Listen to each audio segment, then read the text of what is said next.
Assalamualaikum teman-teman.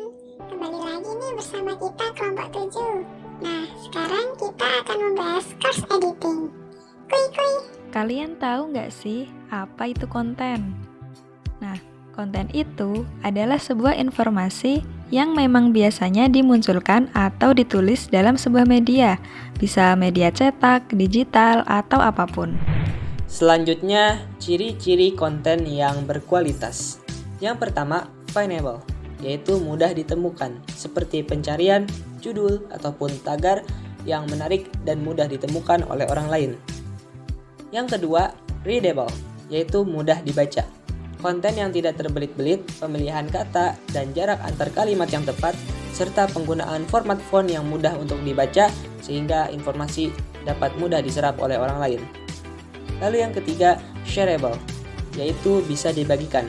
Konten yang menarik dan dibutuhkan biasanya akan membuat pembacanya membagikannya kembali kepada orang lain, agar orang lain pun bisa membaca konten tersebut. Dan yang terakhir keempat, memorable, yaitu selalu diingat.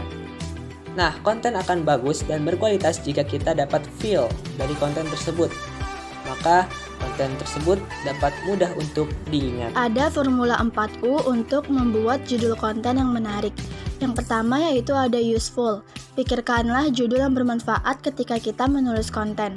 Carilah poin penting dari konten yang kita buat dan jadikan sebagai kata kunci. Yang kedua yaitu urgent.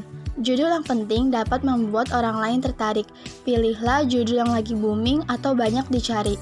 Yang ketiga yaitu unique.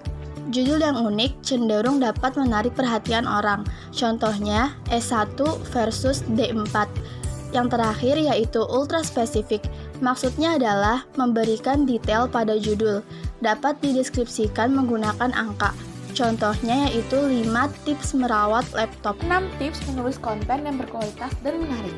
Yang pertama, buat konten yang orisinal. Maksudnya ini kontennya murni, jangan sampai copy paste karya orang lain ya. Yang kedua, fokus ciptakan headline yang kuat.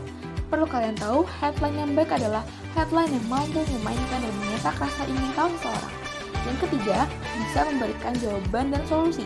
Satu hal yang penting juga, orang itu tidak hanya menginginkan jawaban saja, tapi mereka menginginkan jawaban yang cepat dan tepat dan begitu juga solusinya. Yang keempat, akurat dalam melaporkan dan mengambil informasi. Nah, sini tuh maksudnya, kayak apakah sumber yang dipercaya pembaca itu memiliki otoritas? Karena itu yang menentukan kepercayaan pembaca. Yang kelima, menambahkan video atau gambar. Alangkah baiknya bukan jika tambahan visual itu tertera di konten kita, karena membuat itu tidak bosan. Yang keenam, tulisan konten yang pendek dan runcing. Bagian ini cukup menantang dan membuat kerja keras. Nah, ada beberapa tips desain nih untuk konten kita. 1. Ukuran tulisan. 2. Luas jarak dan spasi. 3. Warna dan background. 4. Foto pendukung konten. Selanjutnya, kita punya beberapa referensi nih terkait 5 tools desain untuk membuat konten. 1. Canva. 2. Piktochart. 3. PixArt. 4. Pablo. 5. Adobe Spark. 6. Photoshop. Nah, jangan takut gagal, berani memulai, ambil langkah, dan jangan takut salah.